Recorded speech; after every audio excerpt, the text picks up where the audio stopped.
Hello, welcome to Ken Studies. CAPF AC 2022 का जो mentorship programme है उसमें टारगेट सेशन 5 आपको आज प्रेजेंट किया जा रहा है।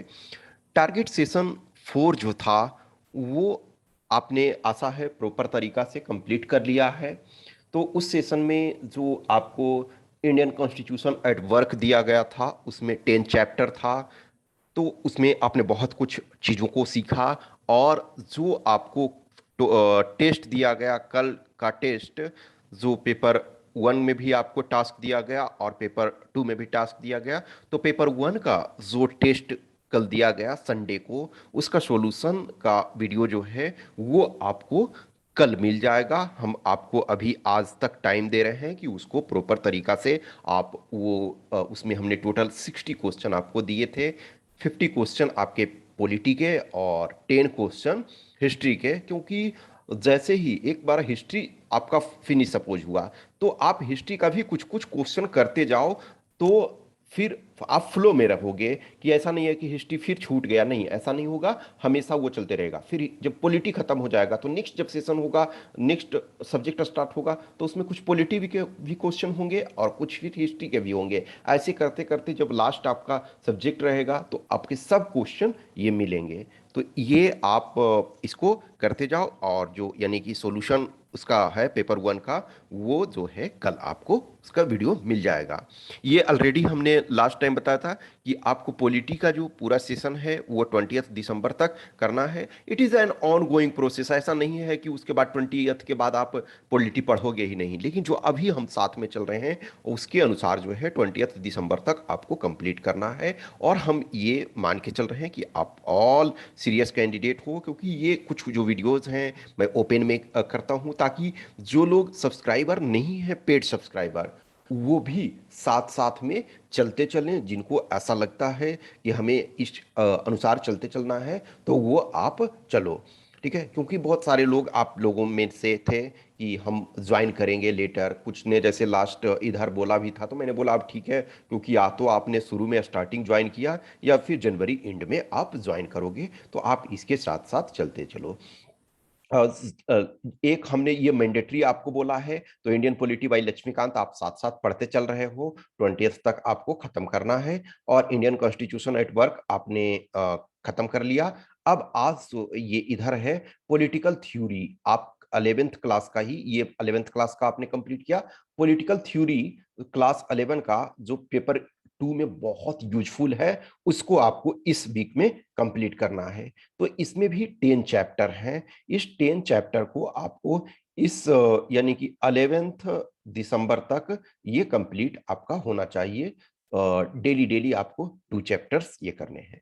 ये जो सारे चैप्टर्स हैं, जस्ट फॉरगेट कि you are preparing for UPSC examination. यदि कोई यूपीएससी के एग्जाम का प्रिपरेशन ना भी कर रहा हो, तो ये चैप्टर इतने इंटरेस्टिंग हैं, इतने अच्छे हैं कि इसे किसी को भी प्रिपरेशन करे या ना करे, ये सारे चैप्टर्स पढ़ने चाहिए। ये रियल वैल्यूज इसमें आपको पता चलेंगे। इमेजिन यदि आप चैप्टर 2 फ्रीडम पढ़ने लगोगे, तो आपके आंखों में आंसू आ जाएंगे कि ये सारी चीजें इतिहास में हुई। और आपको ये इस पे पढ़ना पढ़ना, एक तरह से आप ये देखो तो पढ़ रहा है, और या ये कहो कि पढ़ने का मुझे मौका मिला है, कि इतना अच्छा चीज को पढ़ने का मौका मिला है। तो इस पॉइंट ऑफ व्यू से आपको ये बहुत अच्छा लगेगा। तो ये पॉलिटिकल थ्योरी है, इंट्रोडक्शन। कोई भी जो थ्योरी डेवलप किया जाता है, तो इनिशियली जो थ्योरी डेवलप करने वाले होते हैं, तो वो अपने कंटेक्स्ट में डेवलप करते हैं। फिर जब उसका होराइजन ब्रॉड करके वो वर्ल्ड ओवर देते हैं कि ये सिचुएशन दुनिया में है। अब वो उसके बारे में, तो इसमें इंट्रोडक्शन ये कि पॉलिटिकल थ्योरी आपका क्या है, किस ढंग से चीजों को प्रभावित कर रहा है। ये को आप प्रॉपर तरीका से जब ये बुक को पढ़ लोगे पूरे 10 चैप्टर को, तो फिर आपका जो लिखने का स्किल होगा उसमें काफी इन्हांसमेंट होगा पेपर 2 में। ऑब्वियसली है, आप हिंदी मीडियम के हो तो हिंदी मीडियम वाला पढ़ोगे, इंग्लिश मीडियम के हो तो इंग्लिश मीडियम वाला पढ़ोगे। आपके पास विकल्प है, आपके पास एनसीईआरटी के वेबसाइट पे दोनों जो है वो फ्रीली अवेलेबल हैं, वो फ्री में आपको अवेलेबल है, उसको डाउनलोड करो। ठीक है। अब उसको डाउनलोड करके आप अपना पढ़ सकते हो। तो इसमें आपको इंट्रोडक्शन मिलेगा। इसमें जब चैप्टर 2 जाओगे तो फ्रीडम, इसमें आप दो फेमस पर्सनालिटी दोनों के बारे में आप जानते हो। एक आपके नेल्सन मंडेला है। नेल्सन मंडेला के बारे में आप पढ़ोगे कि किस ढंग से उन्होंने फ्रीडम के लिए, अपने फ्रीडम के लिए, अपने लोगों के फ्रीडम के लिए, अपने देश के जो down trodden section of society थे उनके फ्रीडम के लिए जो 27 ईयर्स तक जेल में रहे, यानी पूरा यंग लाइफ जो है वो पूरे के पूरे जेल में रहे। समटाइम आई सी कि जस्ट इमेजिन करो कि कोविड 19 पैंडेमिक में इनिशियली 21 डेज का लॉकडाउन लगाया गया, फिर उसके बाद 21 डेज का किया गया। 21 डेज में ही लोग परेशान परेशान हो गए, इतने ज्यादा परेशान हो गए कि कुछ कह नहीं सकते हैं। मैं यहाँ देखता हूँ अपने फ्रेंड्स को, बहुत सारे लोगों को, कि 5 डेज वर्क जब करते हैं मंडे से लेकर के फ्राइडे तक, तो फ्राइडे इवनिंग में पागल हो जाते हैं एक तरह से कि यस पार्टी के लिए चलना है, बियर बार में चलना है, ये सारी चीजें। जस्ट इमेजिन करो कि आप 1 महीने बर्दाश्त नहीं कर सकते हो, या फिर चलो घूमने चलते हैं, घर में बैठे बैठे बोर हो गए, जबकि आपके पास अपने घर में फ्रीडम है। आप शॉप पे जा सकते हो, सिंपल किराना स्टोर पे जा रहे हो कुछ खरीदने के लिए, नहीं कुछ है तो चाय पीने के लिए, कुछ लोग और हैं, ए लॉट ऑफ पीपल हैं जो स्मोकिंग करने जा रहे हैं। Obviously I am not promoting, but this is reality, and with reality we have to live, I have to live the things. तो आपके पास बहुत सारी फ्रीडम है कि जब मर्जी है इवनिंग वॉक करने के लिए चले गए। लेकिन जस्ट सोचो नेल्सन मंडेला को 27 ईयर्स अपनी उनकी फुल जो यूथ था वो उनको जेल में बिताना पड़ा, और कुछ भी वहां बेसिक बुनियादी सुविधाएं नहीं थी। आज जेल में बहुत सारी सुविधाएं, जेल में भी बहुत जगह हो गई है, लेकिन उस टाइम जब ये थे बहुत कष्ट से उन्होंने जीवन जिया। तो इसके बारे में पढ़ोगे तो बिलीव मी आंखों में आंसू आ जाते हैं। फिर आप आन सांग सूची या आन सांग सूकी, जो भी बोलो, कुछ लोग सूची पढ़ते हैं, आन सांग सूची।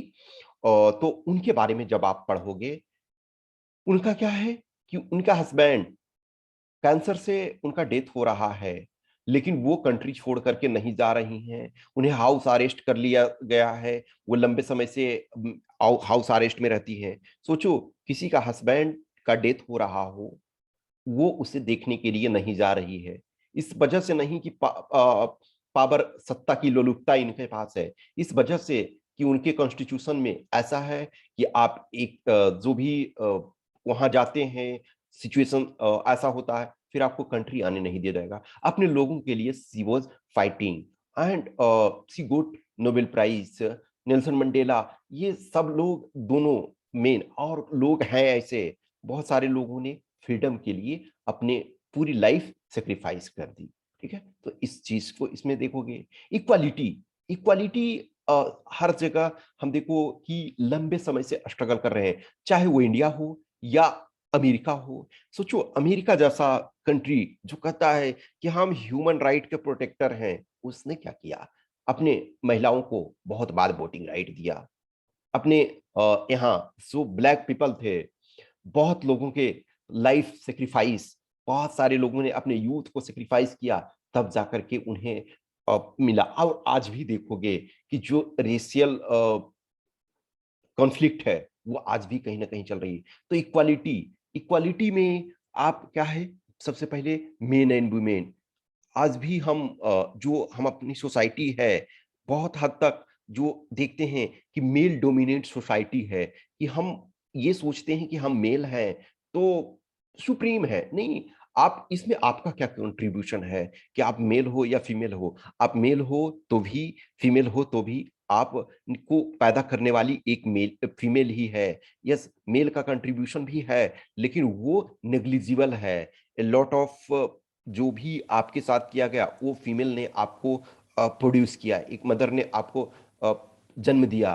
तो इक्वालिटी सबसे पहले हम देखते हैं तो मेन एंड वुमेन में जो भी है, फिर आप देखोगे कि जो रूरल एंड अर्बन एरिया में बहुत सारे डिफरेंस, क्यों ग्रेजुअली जो है अर्बन पॉपुलेशन बढ़ता जा रहा है, अर्बन एरिया में परसेंटेज ऑफ पॉपुलेशन बढ़ता जा रहा, अर्बनाइजेशन बढ़ता जा रहा, क्यों? क्योंकि there is no equality between rural area and urban area, there is difference between both area. कि बहुत सारे आपको कंपैरिजन दिखाया जाएगा इसमें कि रूरल एरिया में अभी भी टैप वाटर, अब धीरे धीरे करके टैप वाटर भी किया जा रहा है। जस्ट 10 ईयर्स पहले मैं कभी सोच नहीं सकता था कि गांव गांव में घर घर में टैप वाटर आएगा, लेकिन आज अब धीरे धीरे आ रहा।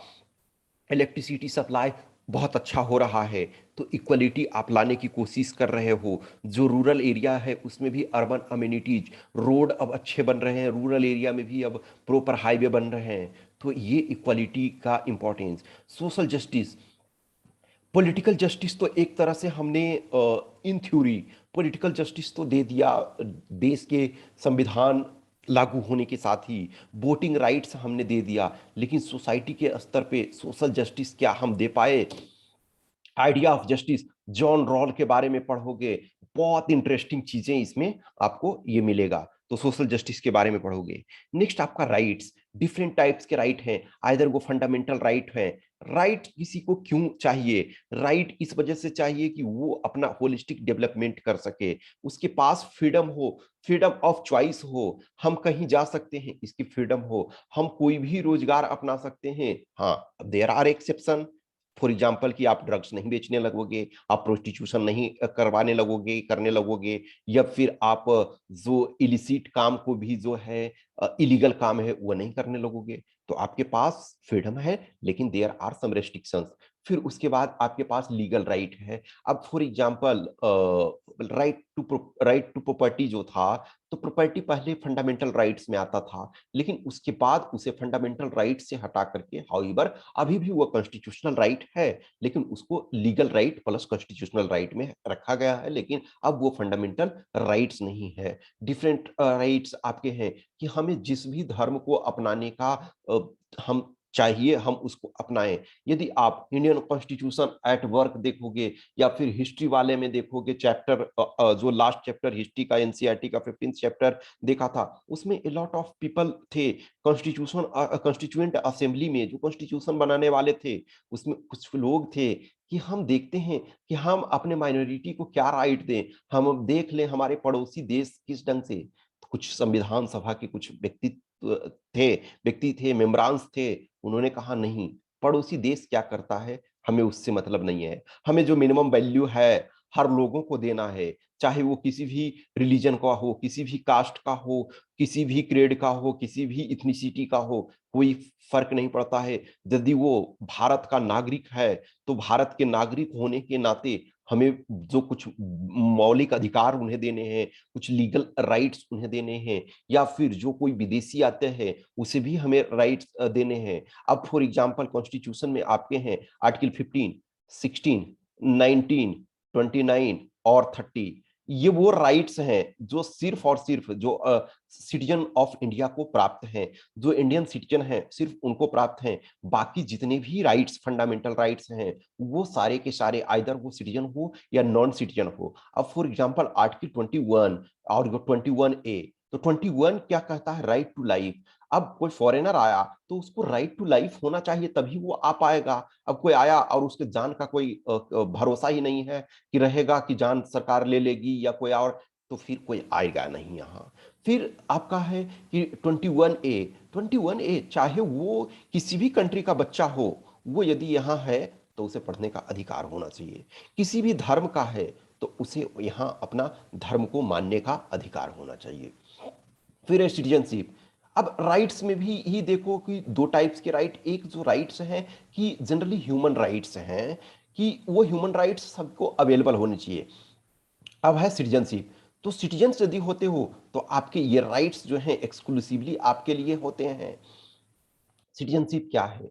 एक तरह से कंट्री, जो भी स्टेट है और सिटीजन हैं, पीपल हैं, उनके साथ एक कॉन्ट्रैक्ट है। यदि कोई पर्सन यहाँ रह रहा है, कोई पर्सन यहाँ है, तो उसके कुछ राइट्स हैं और उसके कुछ रिस्पॉन्सिबिलिटी भी है।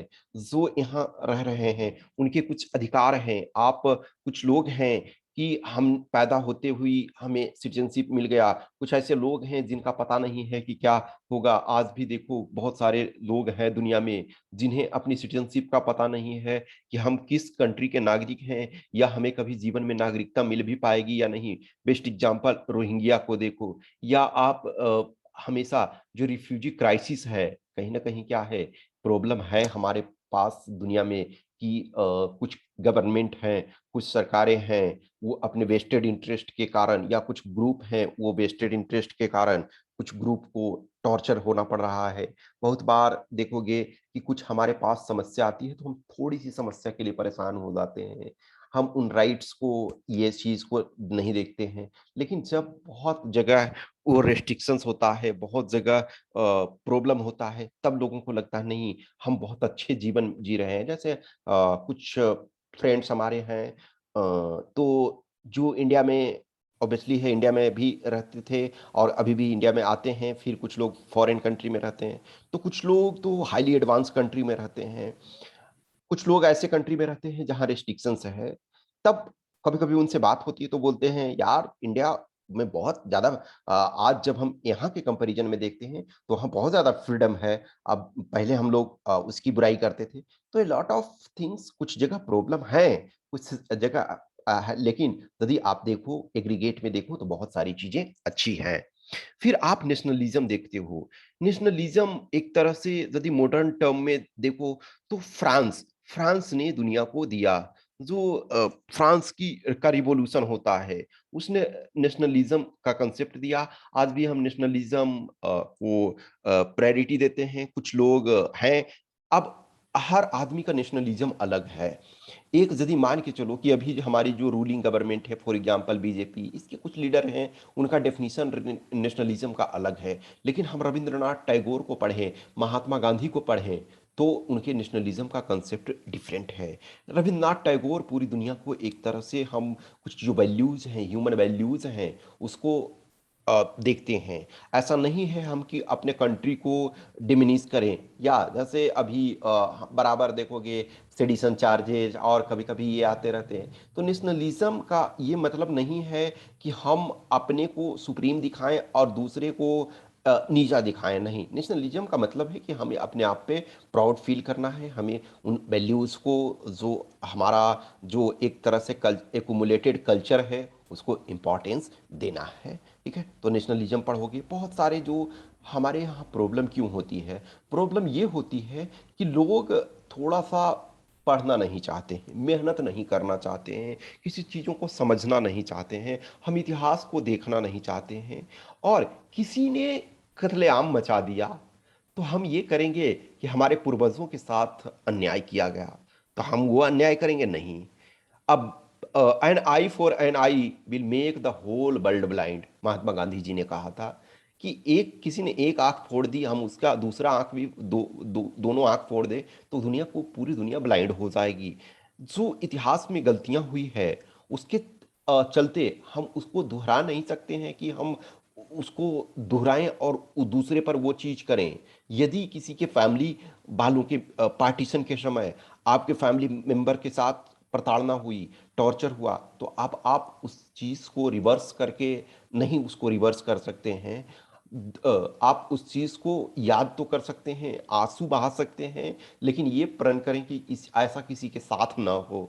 जो हमारे फैमिली मेंबर ने, हमारे पूर्वजों ने जो ट्रेजेडी झेली, वो किसी को ना हो। तो नेशनलिज्म का ये मतलब नहीं है कि हम अपने को सिर्फ सुप्रीम दिखाएँ।